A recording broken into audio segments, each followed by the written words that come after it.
On other news, Jay, what did you have? Okay, so this gun stuff.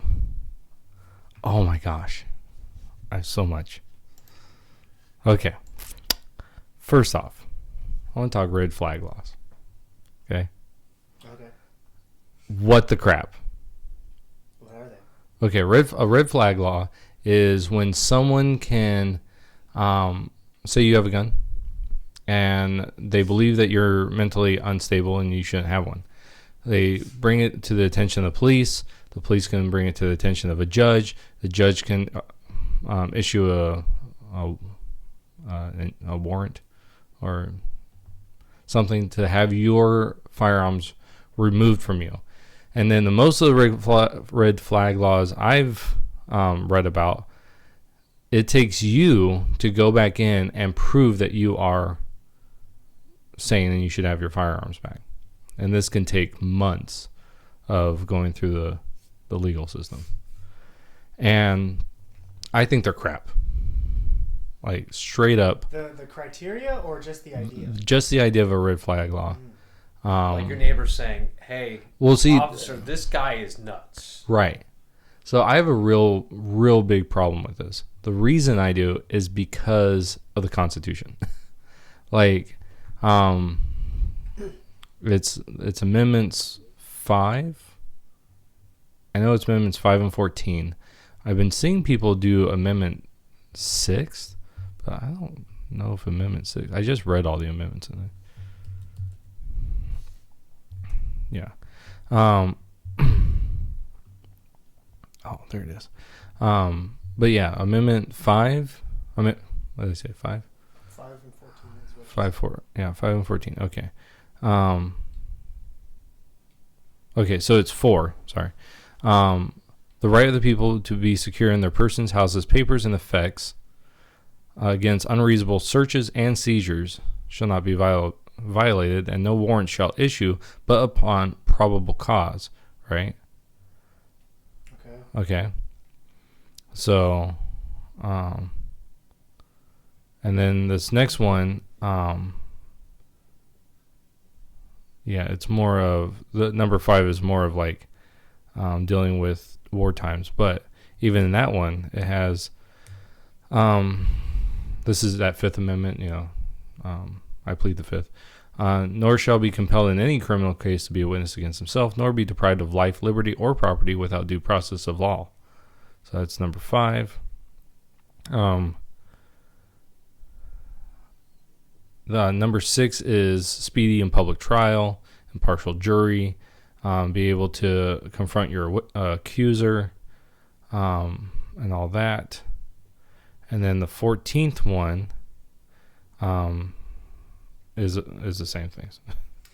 So do you think, okay, so how does the red flag stuff work? If, say, I reported you for the red flag stuff.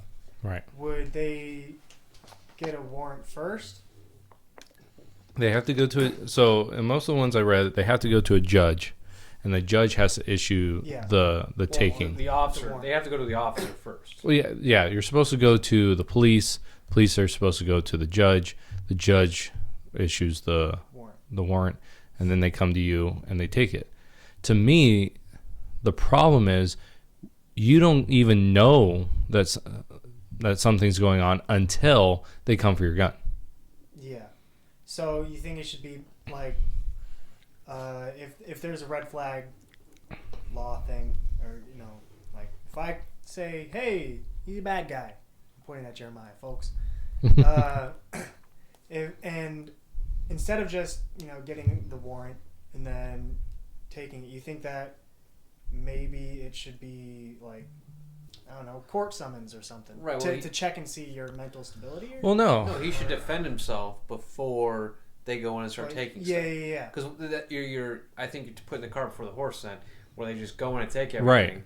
And then you'll testify. Right. Then that's my problem. That's not due process. I might have explained it wrong. You're guilty. No. You're already being charged. You're already being guilty there. Yeah. What's happening is you're guilty, and then you have to prove your innocence, which is the exact opposite of the way our legal system is supposed to work. Yeah.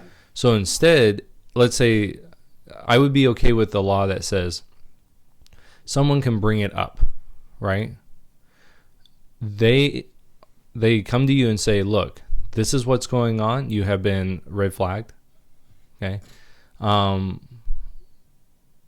We now, the burden of proof is on us, not me. So, right? So someone comes, they tell me red flagged. You've been red flagged. The burden of proof is on them now to prove. Now they can take me to court, right? They have to prove that I am a threat. Unfit. Yeah, I am mentally unfit. That gives me an opportunity to defend myself, right? And face my accuser. But that's not how it works in most states.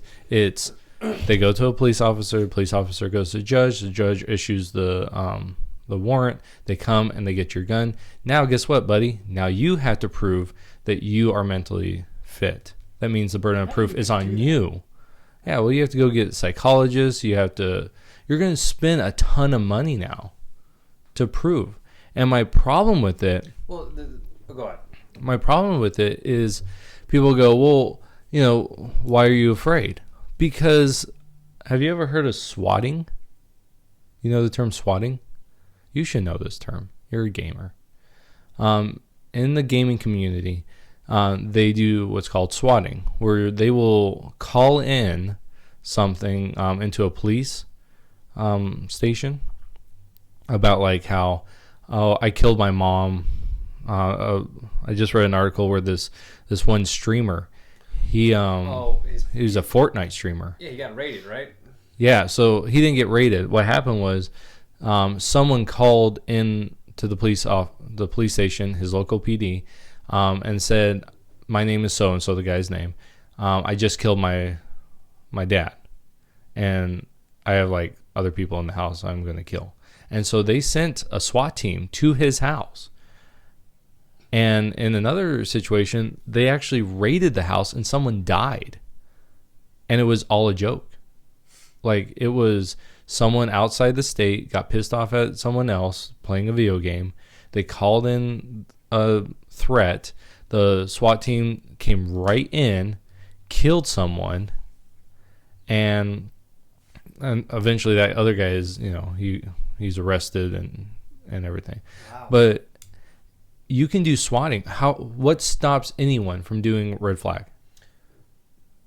So because it becomes a 911 call, I can see where the urgency, where we just get a 911 Right, call. yeah. And now you have to respond, and so whatever happens on the other side of the door is you as the officers being told that this is what's going on in the 911 call. You have to take that as This is what's going on. This is what's going on. Yeah.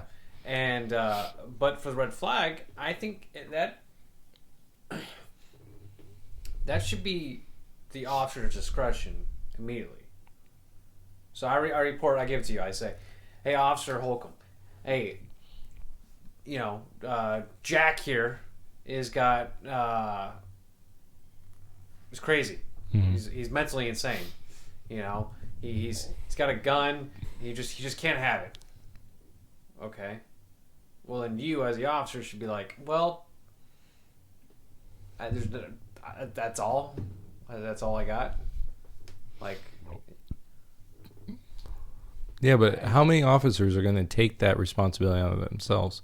Because what happens if that they go to him and Ed Bundy, right? Mm-hmm. Perfect. They say that he was a perfectly sane person. Yeah, but you can't just say he's crazy.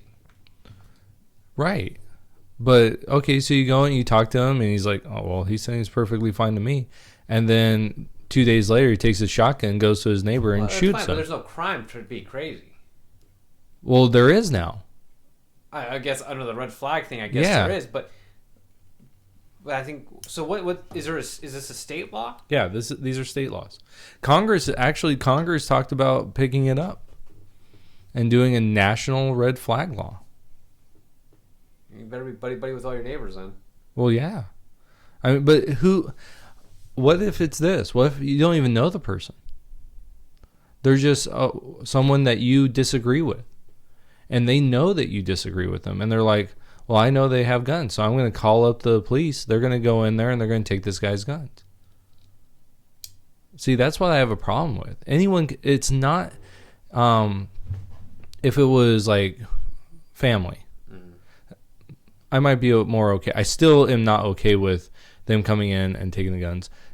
You need to have a trial. You need to have the burden of proof on the state to. But there's not a probable cause. It's just hearsay.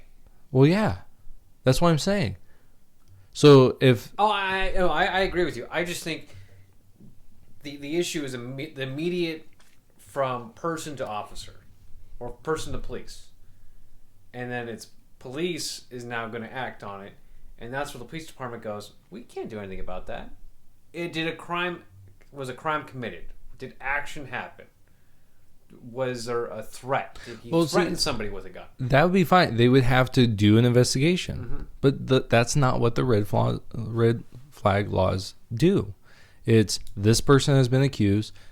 They don't even go to him. And that was the problem, is a lot of these people are just, one day they wake up and there's an officer at the door saying, hey, I have a court order to take your guns. Wow.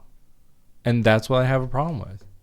It'd be different if the officer came by and said, hey, I'm doing an investigation.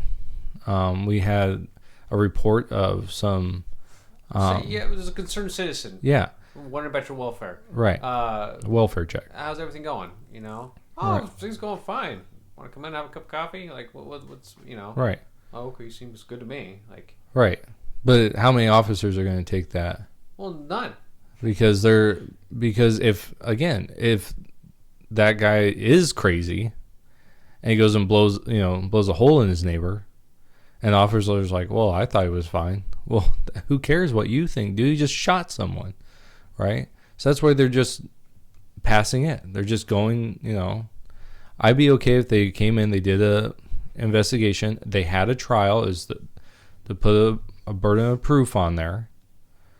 But I don't like the idea of them just going to an officer going to a judge issuing it, them coming and get the guns, and now it's on you to prove that you're innocent. That's crap. No, I agree. I just don't like the fact that there's not enough probable cause for an officer to automatically go ahead and just say, we're going to the court about this. Right. There isn't. That right there is the immediate issue, is we're going to listen to just hearsay without any kind of investigation. Well, and really that's what these swatting incidents do.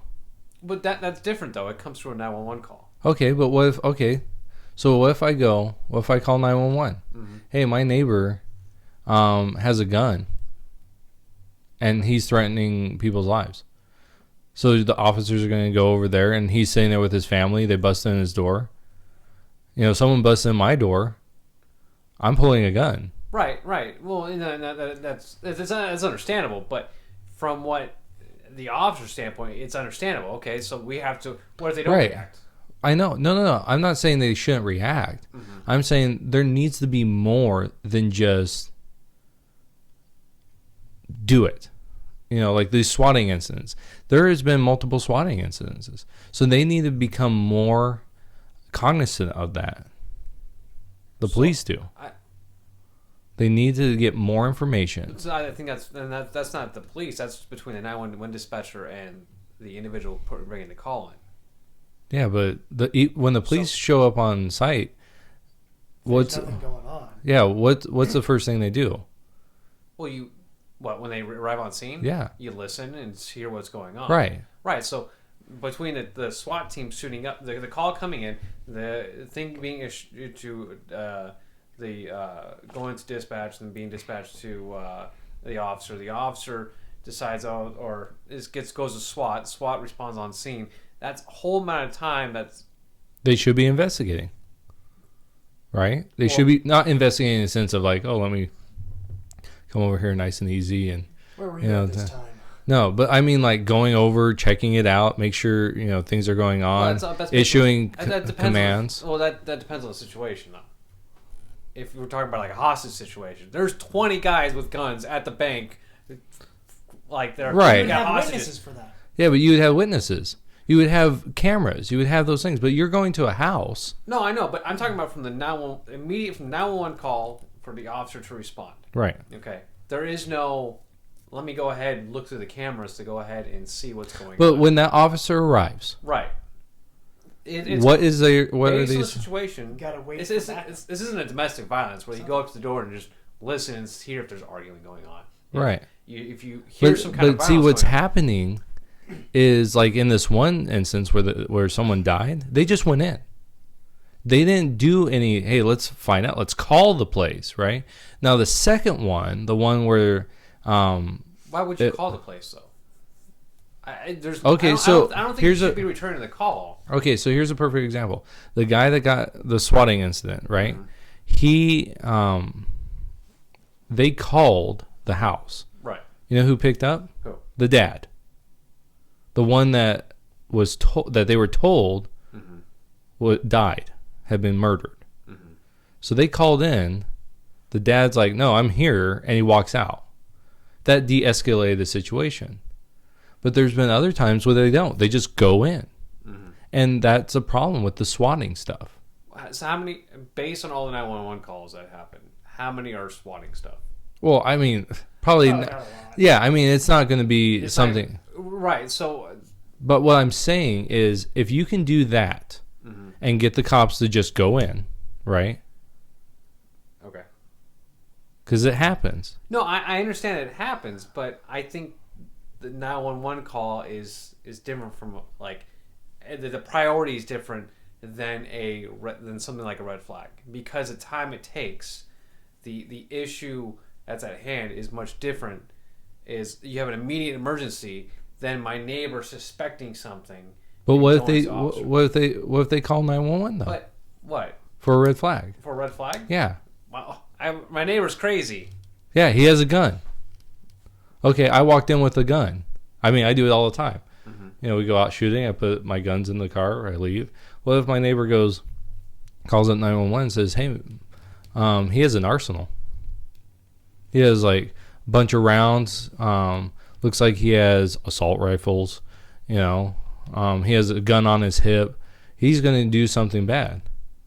So 911 calls up, and all of a sudden I have three cop cars coming, driving in my thing, and they're pulling their guns. Now, I would be one that's like, "Hey, you know, you don't want to do this. Let's go." No, I mean, I would try to de-escalate the situation, right, and I would listen to the commands and everything. But what if I'm not outside, and they're like, "Well, we're gonna go in." You know, I don't know that it's the cops coming in because they haven't made themselves known, right? Now, what should they do? They should. Oh, okay. Based on that 911 call, that I can understand being outside going, you know, "Hey, so and so, please come out with your hands up," you know, or "Come out, step outside, turn around," you do whatever commands to bring you out. Right. That's fine. Now, if there is a 911 call that comes in that says, you know, "Hey, my father just slit my mom's throat, and I've locked myself in the bathroom, and he's trying to break in the house. Please come in quickly. My address is this, this, and this." Right. Okay. Well, that's not my real address. I'm putting it on my neighbor's property instead because I'm going to be a jerk. Right. Okay. Play a funny prank, whatever. Well, that goes to dispatcher. Mm-hmm. Dispatcher goes to the officer. Right. Okay. Officer responds. How should he react? What should he do? He should go and he should observe the situation. And in what way? Well, he should look for anything that would be out of the ordinary. Okay, like you're outside the building. Well, I don't know at that point. Well, when you're outside of the building, wouldn't you hear the banging if he's trying to break in? Oh, you can probably hear that. Okay, but what if? But by the time you get there, how do you know he didn't already get in there and kills kids? You have this element of uncertainty as an officer, this unknown factor now. Right. That when you get to the scene, you got what you were heard, what came through dispatch. You arrive on scene. You don't have a clue. Like you have what you had between there and the time you get to your location. Now you don't know what happened. You don't know if I completely understand that. My problem is that officer gets there, right? Mm-hmm. And he's like, "Well, I got to go in." And he breaks down that door, right? Because he's like, "I need backup. Backup gets there. They go in, right?" Mm-hmm. what happens when they see that there's a man there? Okay. Yeah. There's a man there. Yeah. And exactly, there's a man. There's no one else. Well, then the officer. That's when the officer takes. Okay, does he have a knife on him? Hopefully, right? Well, if he doesn't, you still tell him to get on the ground. Okay. Well, why the officer show up? Hopefully, this is what we received. Okay, we got this 911 call stating that you know, there was this going on in this property in this place, whatever. Right. Okay. So the officer, hopefully the officer goes in there and does the procedure completely all right. But what happens when he shoots that guy? Okay. Well, what happens if? Well, and then what? And he wasn't the threat. Yeah. Well, that's on the officer for just shooting somebody who wasn't a threat. Okay, but see, that's the thing is there's that unknown. Mm-hmm. That's what red flag laws do. No, I'm aware of that. I think, and that's what swatting does. No, I'm aware of that. I think, but the officer taking his time to investigate the situation, when depending on the emergency, they have to immediately respond instead of doing this little investigating. But you even said to get in there. But you even said that there takes time for that swatting to happen. I mean, for the SWAT team to get there. Right. Well. So what are they doing in that time? They're just dicking around. Duh. I mean, no. Any other officer should be responding on scene to report. And that no. And that depends. So what are they going to do? They're just going to hang out and be like, well, I don't know what's going on there, so I'm just going to be over here and let's play rock paper scissors, dude, because we don't know. No, I think that depends on. Again, I think that all depends on the call that comes in, the situation that's happening. Okay, so if honestly, it's like that one active shooter situation that happened where that officer stood by and stood outside. I think it was a school and didn't do anything. Didn't want to go in. But there was actually shots fired. Yeah, he should have been in there. You should have assessed the situation. Going, is it a joke? Is it something serious? Well, that's different. So you hear a shot fired. Same thing. You go to a house, you hear a shot fired. Oh, screw this! I can't wait. I gotta get in there. Okay, so you hear once you get in, that's when you assess the situation. Right? Yeah. Well, that's fine. I think at least for the gunshot one. Right. So so guy's got a knife in the house. He's slicing everyone's throats. You get to their scene. You don't hear anything. Right. Okay. So you're not gonna check the windows? Well, try to look around based on the call. There's an immediate threat going on. How do you know someone's not bleeding out? Right. You're peeking through the windows trying to figure it out. You should be banging that door, trying to get your way in. I would be doing what I can. You'll have multiple units coming to back you up and stuff. So would you go up and bang on that door? Well, it all depends on the. Yeah, I would be trying to make entry to go in there. Right. And hopefully so stop the if threat. they come out and they bang on that door, I'm gonna if they did it to my house, I'm sitting there with my family, right, and I get this bang on the door. I'm gonna open the door. Right. Right, but if someone breaks through my door, they don't bang, they just break through my door, I'm pulling a gun. I don't care if it's a cop or not, because I don't know. As the occupant of the house, I'm sitting there with my family, and someone breaks into my door. Well, that's where you take, and that would be the cop's fault. Because they didn't announce themselves. Well, they should announce themselves. Yeah, that's why I'm saying. So what you're saying is there's no announcing. Yeah, I'm saying that if it's just screw it, we're getting in here. There's no trying to assess it. Going, wait a second, has there been and this should have been done on the way. Has there been a problem between the neighbors? Am I going into a situation where there are gunshots? So I get out of my car, I hear gunshots. Okay, it's a totally different thing. But if I go up there and I need the guy slices the throat, right? I bang on the door. This is the police. Let me in, right? Me sitting there with my family goes, all right. Well, and then I would open the door. You'd be seeing lights and stuff outside. Or well, yeah, you'd see some kind of indication that there's police out there. Like there's multiple. Well, hopefully, right? But during the daytime, what if I'm in the back? What if I'm in our kitchen, right? My kitchen, you can't see the front, right? And I hear this bang on the door, which that's the only way you can get us, anyways. So you bang on the door, and you hear, "This is the police. We need to talk to you, or we need, we got a call," and open up. Yeah, open up. okay, I would go to the door and open up and say, what can I do for you, officer? Right? But if he breaks in my door, I hear my kid scream, right? I turn that corner, I have my weapon drawn. Right. At that point. Mm-hmm. Right? That's understandable. But he already has his weapon drawn. He sees me turn that corner with a gun, he shoots me. Okay. Yeah. That's what I'm saying. Mm. And that's what happened with the swatting. And that's the point, is to get these people in trouble. And that's the same thing with red flag laws. Is there's not enough of that assessment first. There's not enough of, hey, Gabe, this is what's going on. Or there's just improper assessment. You see what I'm saying? No, I know what you're saying. I think using the 911 calls is different, is in a different but see, emergency category to someone saying my neighbor's crazy. But a red flag law does that same thing. You can call. They treat it like a 911 call. Right. Which I think is stupid because... But see, they don't even go to the people. Right, and that's the issue also. So my thing is, if you're going to do a red flag law, you have to put on an investigation. They come to your house and they say, "Look, here's what's going on." No, there shouldn't even be an investigation. Well, if you come up to me and there's no sufficient probable cause, my neighbor's crazy and he's got a gun. Okay, well, what are you telling me? You as the officer should be like, okay, did he commit a crime? Did he kill somebody? Does he have somebody at gunpoint? What's going on? Instead of just saying my neighbor's crazy and he's got a gun. Okay. Right. So the officer, I wouldn't have a problem. Officer coming by and saying, "Hey, Gabe," say the officer comes to your house and says, "Hey, Gabe, this is what's going on. We had a report. I want to just check in on you.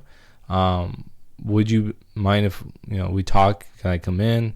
And start asking questions and things like that. Mm-hmm. And then if they find probable cause, then they go to the judge and they say, "Here's our case," right? Well, actually, they would go to the prosecutor at that point.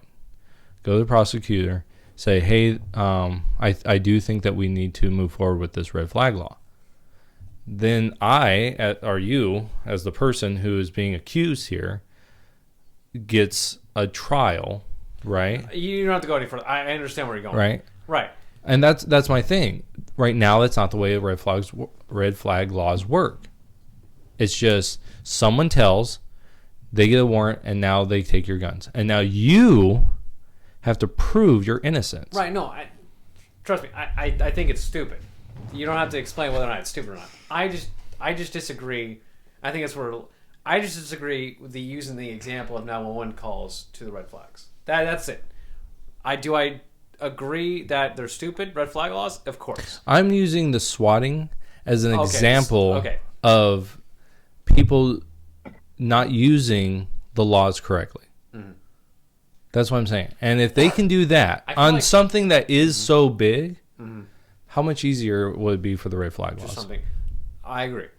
I think we're on the same path. We're just... You're wrong. All right. What were you going to say, Jay? Well, I think also you're making the police officer, the medical professional, to go ahead and determine right there that this person should not be carrying guns. And I don't like that. Well, I don't think they should be doing it at all. Well, they're not licensed psychologists or therapists or whatever that determines that you are because they're pushing that back. They're pushing it to now. You, as the person being accused, have to prove by a psychologist that you aren't a threat. Well, dear God, hopefully the officer doesn't hate you. Well, say that he does. Mm-hmm. Say that you have a different political view than he does. Say he doesn't believe that civilians should have guns, because there are cops out there that do that. They don't believe that. They don't like carrying or anything like that. So say you have someone like that. He doesn't like it, and he just goes, yeah, I think we should take it away. So I think red flag laws are crap. No, I perfectly agree. Do you think there would be an instance? Sorry, kind of like. Do you think there's an instance where red flag laws would somehow be justifiable? Yes. Go. I do.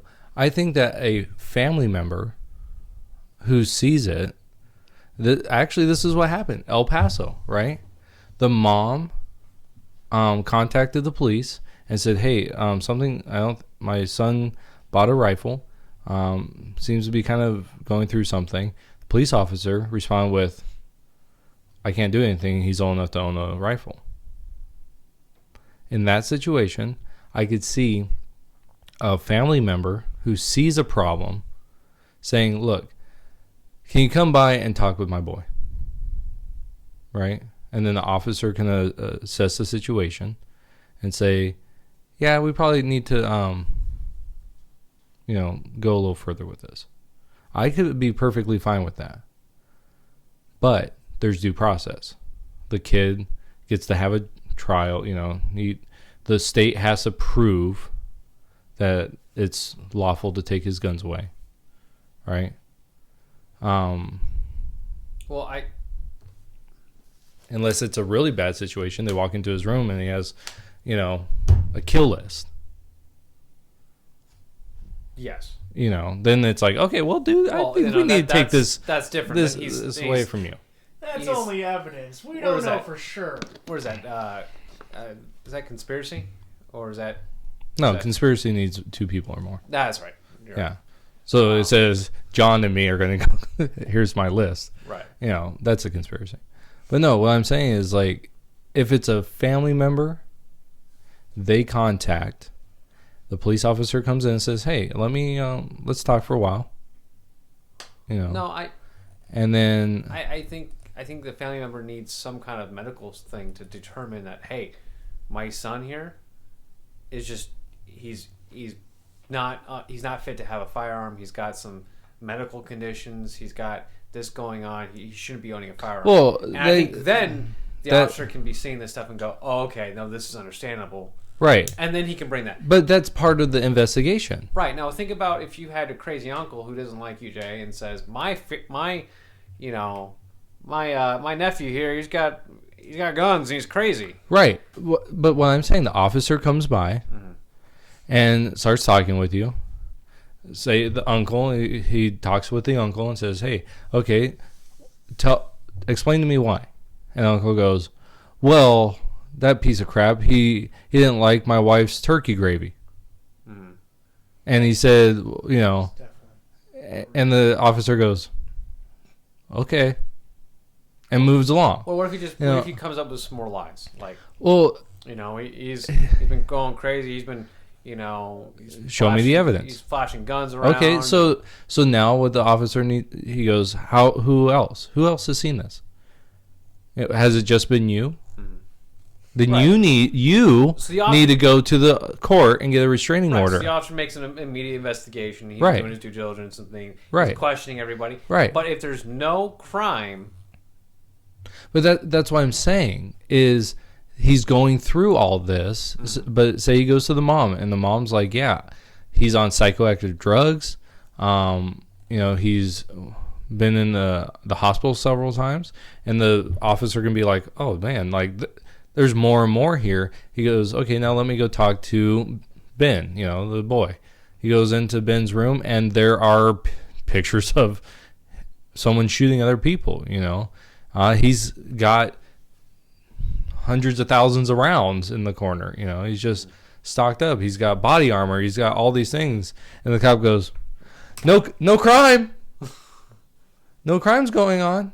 Right, well, even though he's on psychoactive drugs, even though he's having mental breakdowns. If he's got like a map of a bank and he has like I think it's a heist, or money bag, puts a little vault money bag in it. He's got like a Monopoly like pieces like yeah. But what I'm saying is the officer's doing it, looking around, asking. Well, no, I know, but. I'm not saying that. I guess I'm just like, I'm looking in the aspect of even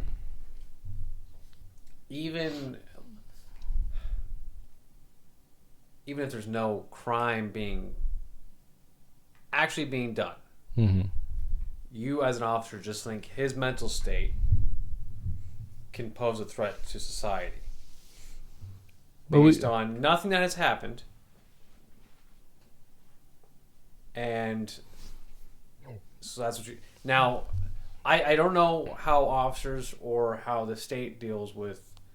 Okay, we see evidence of, what would an officer do if he walked in the kid's room and found, a picture of someone cutting off someone's head?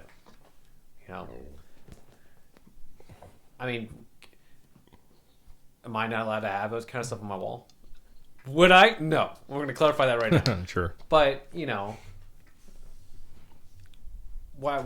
But I can't I'm saying we're building a case. Okay. That it's not just, oh, you have a gun in your room, therefore I need to take it. Mm-hmm. It's not you're reading, I don't know. Reading the Quran, or you're reading, yeah. It's not just one thing. It has to be several things that paints a picture of someone that could be someone that would do such a thing. This would also be check your social media. Mm-hmm. So you go, okay, what's his social media? Oh, he's talking about killing people. Oh, well, that's different. I think. But he's joking. Well, if there's a certain type of call to action to where he's going to commit an act. What if he implies it? He's like, well, it better not show up tomorrow. And I'm not saying that one thing, right? Mm-hmm. I'm saying it has to, in order for me to be okay with a red flag law, there has to be several things. One, it has to be a family member, not just someone, has to be a family member. And they have to show that there's reasons behind it. What if the people aren't around their family? Well, I mean, so say the guy is living on his own. Yeah. Well, the family has to have some sort of connection, right? I mean, you could say a friend, but then it would have to me, it would have to be overt. Yeah. Even then, you would, to me, you have, the burden of proof is not on the individual. It's on the accuser. Yeah, the accuser, yeah. It'd be the state. The state, yeah. So go ahead and prove that you are insane or crazy or unfit to carry. Right. That's what I'm saying. Is it, to me, in order for a red log to work, there has to be, it would have to be beyond a shadow of a doubt. It's almost like, it's in a criminal case, because this is a criminal case. Because we can't get to the minority report type of mentality where you think it, and therefore it is, right? You can't charge someone with a crime that when no crime has been committed. But in this case, you're actually finding, because we see this all the time with the FBI, right? There are terror cells in the United States. They go in, no crime has been committed, but they have a purpose and they are going to commit that crime. Mm-hmm. And so they are arrested on terrorist thing. You can do the exact same thing with this. This is a terrorist, right? It's a homegrown terrorist. And so you go, but it's a state's job to show that there's enough evidence to take away this person's. Should they have their own task force to do this? Well, that's the thing. Because now you're taking an officer out from. Right. Yeah. I think that this needs to go beyond your beat cop. Right. Yeah. The regular beat cop. Yeah, this needs to go to detective. Some kind of training for mental state. Yeah. This needs to be a detective. Mm-hmm. Something along those lines. The problem is say you take the city of Phoenix, right? They have detectives and things that are beat cops now, because they don't have enough money to hire enough people to do all the jobs that need to be done. So, I mean, this is going to be a whole different thing, right? It could be a state level thing. It could be like, I get I get a call as a beat cop, right? This is what's going on, or someone sends it into 911, and the state goes, okay, well, here's our guy for that area. He comes out and he does the investigation. So I agree with a lot of what you're saying. But what's sad is you open that door a little bit, red flag laws for just family, and we get into the mess that we're in now. Oh, like I said at the very beginning, I'm against red flag laws. I'm trying. What I was just arguing for. It'd be like a perfect world. Yeah, here's a situation. It would function correctly. Yeah, here's a situation where I could see it working, but in order to do that, the burden of proof has to be 100% on the state to prove. Like there can't be, because that's the problem with red flag laws right now, is this whole idea that we take your gun and now you get to prove it. You get to prove we're wrong. And that's completely un-American. No, I perfectly agree with you. I know we've been arguing a lot. I just want to make sure we're agreeing on the same point right now. Right. Yeah. Did you have anything, Jack? You've been sitting there we kind of took it over. No. Here, you want a flaming mo? Just No, I don't have any drinks. No. I got more. So what's the next thing? Okay. We'll end it there. Well, thank you guys so much for listening. If you guys like more, please hit the like button. If you guys want to watch more or listen to more, hey, hit the subscribe button. And if you guys think there's anything else we should go ahead and talk about, leave a comment.